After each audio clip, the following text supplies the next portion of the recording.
বাংলাদেশের সকল সীমান্তে আপনার জন্য আমরা লাল গালিচা প্রস্তুত করে রেখেছি। বাংলাদেশের সকল ফুলের বাগান থেকে আপনার জন্য ফুলের মালা রেডি করে রাখা হয়েছে।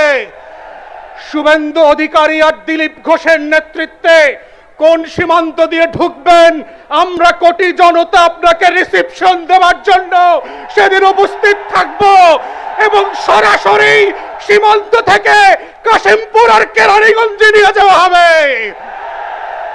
যারা বোধ করছেন 24-এর গণ অভ্যুত্থানে যারা বুক চেতিয়ে রক্ত দিয়ে বুলেটকে সামনে রেখে শত বাধা উপেক্ষা করে বাংলাদেশকে শুধু আওয়ামী ফ্যাসিবাদ না দিল্লির আধিপত্যবাদ থেকে মুক্ত করেছে, তাদেরকে এনডিটিভিতে আর রয়টার্সে রাতের আধারে ইমেইলে সাক্ষাৎকার দিয়ে বাংলাদেশের মানুষকে ভয় দেখাবেন, সেই ভয়ের রাজ্যে আমরা বাস করি না।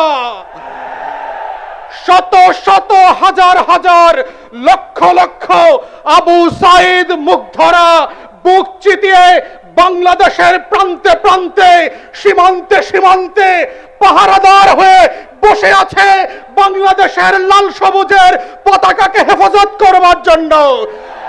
যারা বোধ করছেন আপনারা কয়েকজন সিনিয়র বাটপার জ্যেষ্ঠ সাংবাদিকরা টকশোতে গিয়ে কথা বলবেন আর বাংলাদেশের মানুষ শেখ হাসিনার পক্ষে লড়াই করবার জন্য প্রস্তুত আছে, গত 17 বছরের ইতিহাস দেখেন, গণমাধ্যম বিরোধী দলের বক্তব্য প্রকাশ করে নাই।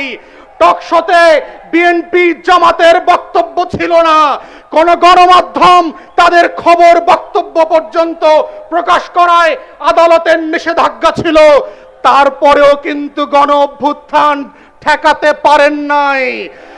মাথায় রাখেন, শুধুমাত্র গণমাধ্যমের ইতিহাস দিয়ে, শুধুমাত্র আওয়ামী ফ্যাসিবাদের কিছু দালালদেরকে দিয়ে টকশো করিয়ে বুদ্ধিদীপ্তভাবে বাংলাদেশকে আবার আওয়ামী রাজকরণ করবেন, সেই বাংলাদেশ দিল্লিতে ফিরবে, সোনার বাংলায় ফিরবে না।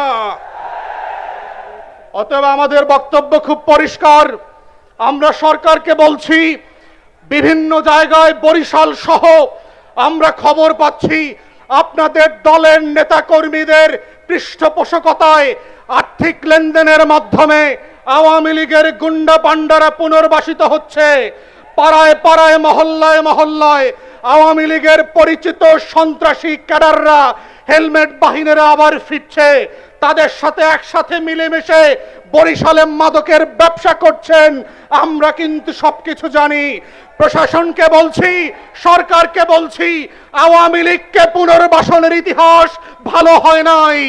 আপনার বাবার ইতিহাস থেকে শেখেন, আপনার মায়ের ইতিহাস থেকে শেখেন, 111-এর ইতিহাস থেকে শেখেন।